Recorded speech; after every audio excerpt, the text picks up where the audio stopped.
Curse of the Golden Coin. It was a hot summer night.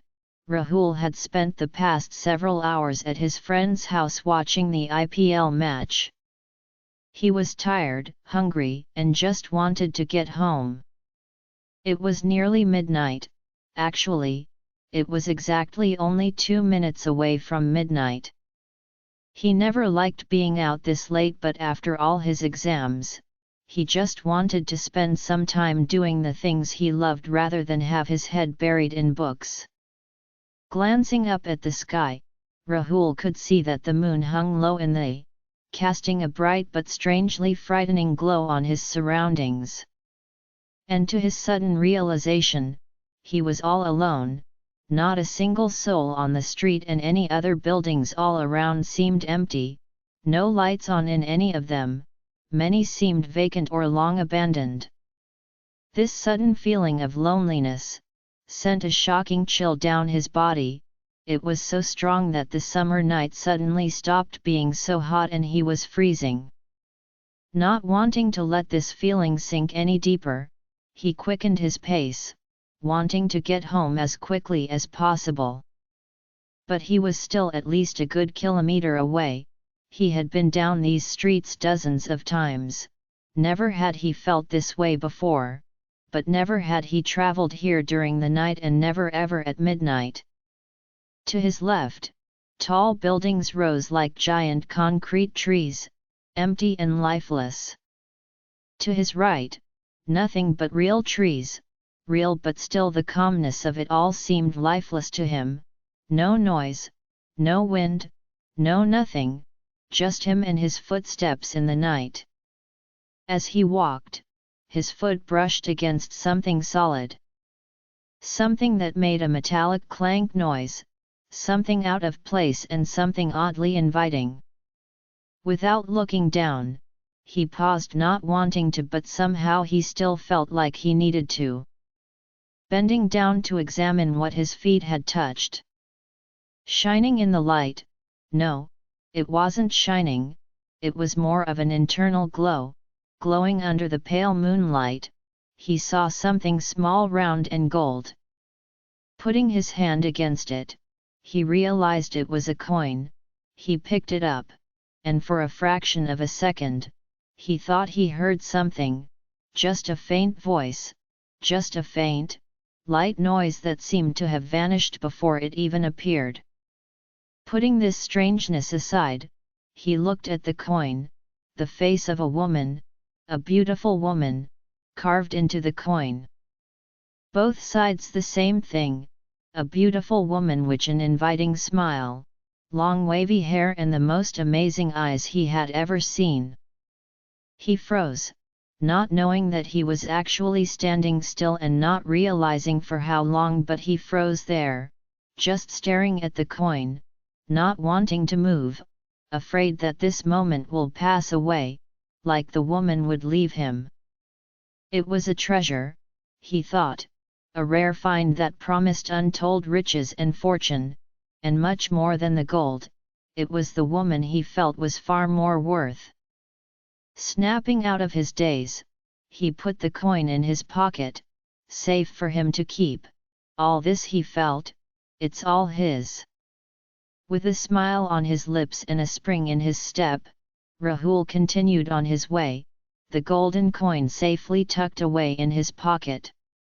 But as he walked, and not more than a few feet, a strange sensation began to creep over him, a feeling of unease, a feeling of terror, as if unseen eyes were watching his every move. Dismissive at first, Rahul shrugged off the sensation, feeling like it was nothing but the late hour and his overactive imagination. But with each step he took forward he could feel more and more uncomfortable, like he was unable to breathe, not like he was being choked, but like the air itself was disappearing from around him. One more step, and there. That noise again, he was sure he heard it this time, from behind him.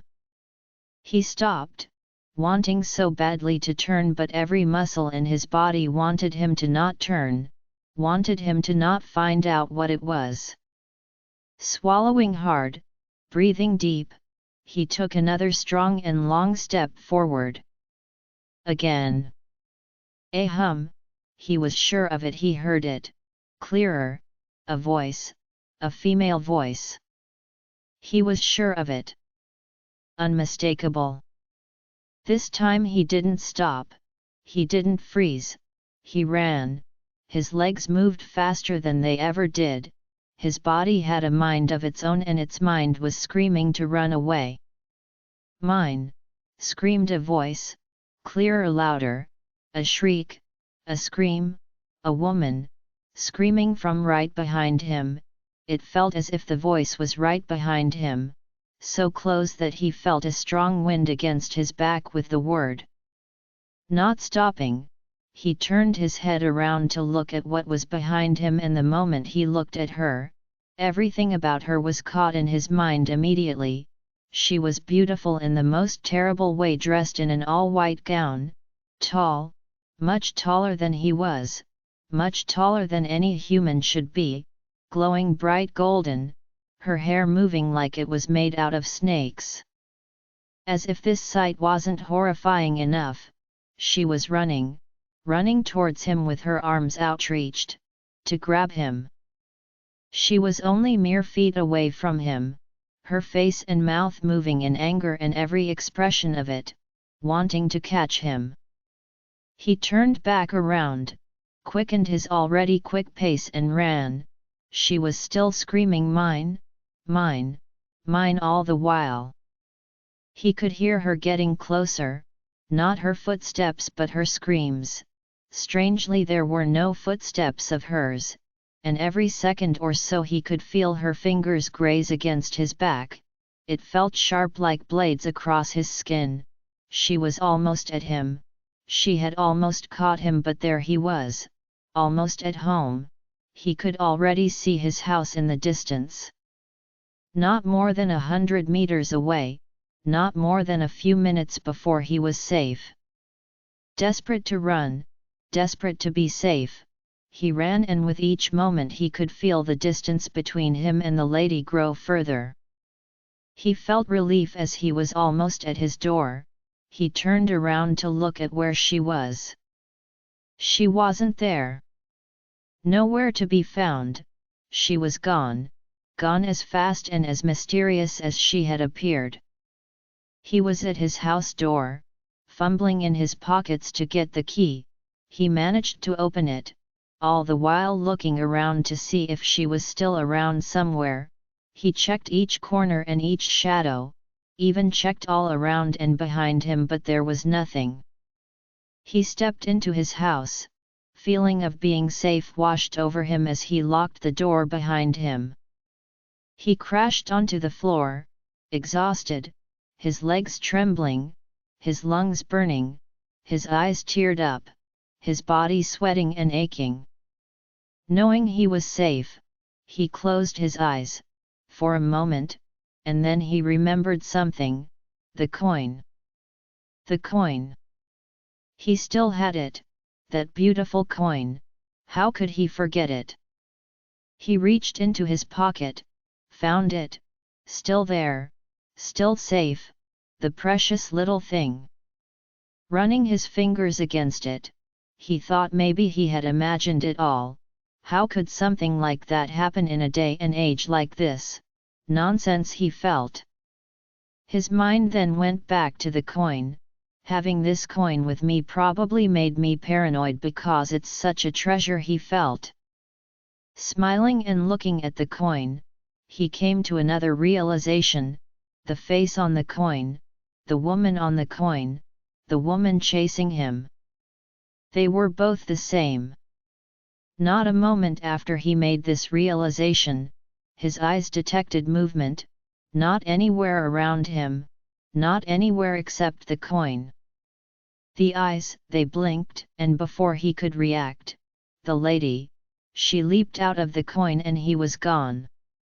Nothing of him left, nothing left except the coin on the floor rolling around hauntingly.